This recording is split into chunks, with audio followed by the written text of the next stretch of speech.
श्रीमद् भगवद गीता सिर्फ एक धार्मिक किताब नहीं है, बल्कि जिंदगी को समझने और जीने की एक गहरी सीख है।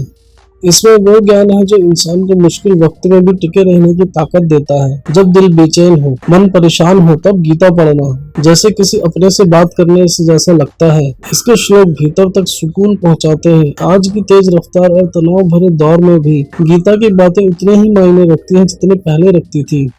यह हमें सिखाती है कि कैसे बिना किसी फल की चिंता किए अपने कर्म करते रहो। मोह माया और भौतिक सुखों के पीछे भागने की बजाय खुद को जानना और सच्चे सुख की ओर बढ़ना जरूरी है। यही गीता का संदेश है। जो इंसान गीता की बातों को अपने जीवन में उतार लेता है, उसके रास्ते की रुकावटें खुद ब खुद दूर होने लगती हैं। गीता न सिर्फ जीवन की दिशा दिखाती है, बल्कि अंदर से मजबूत बनाकर हर हालात से लड़ने का हौसला भी देती है। वर्तमान समय में रिश्तों में टकराव बहुत ज्यादा देखने को मिलता है। ऐसे समय में धीरज बनाए रखना बहुत जरूरी होता है। हर कदम फूंक फूंक कर रखना चाहिए, नहीं तो जीवन भर का रिश्ता एक झटके में खत्म हो सकता है। ऐसे में गीता की कुछ बातों को अपने जीवन में उतार कर आप रिश्ते की हर परेशानी से निपट सकते हैं। भगवान श्री कृष्ण गीता में कहते हैं कि जब तक हम रिश्ते में जरूरत से ज्यादा जुड़ाव रखेंगे, तब तक हम उनके साथ होने की खुशी पूरी तरह महसूस नहीं कर पाएंगे।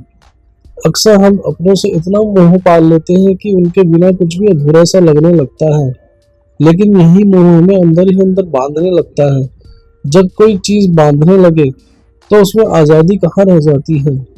कृष्ण कहते हैं कि सच्चा सुख तभी आता है जब हम बिना किसी उम्मीद के प्यार करें, बिना किसी स्वार्थ के रिश्ता निभाएं। कहने का मतलब है कि रिश्ते में प्यार हो लेकिन पकड़ ना हो, जुड़ाव हो लेकिन जकड़न ना हो।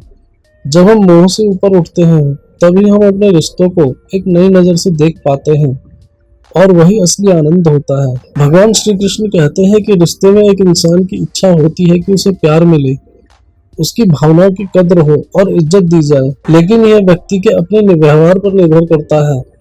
अगर हम यह सब किसी दूसरे से पाने की चाहत रखते हैं, तो सबसे पहला हमारा धर्म बनता है कि हम भी ये चीजें दूसरों को दें, क्योंकि अगर हम खुद दूसरों को सम्मान नहीं देंगे तो बदले में दूसरे से वही भाव पाने की इच्छा रखना बहुत ही नासमझी की बात है। यह भी कहा जाता है कि रिश्ता किसी एक तरफ से नहीं चलता है, ये दो लोगों की आपसी समझ, सम्मान और स्नेह से ही टिकता है। सामने वाला चाहे उम्र में छोटा हो या बड़ा, अगर आप उसे दिल से इज्जत देंगे तो वो रिश्ता और भी खूबसूरत बन जाएगा। गीता में भगवान कृष्ण यही बताते हैं कि आत्मज्ञान यानी खुद को जानना रिश्तों की शुरुआत का पहला कदम है।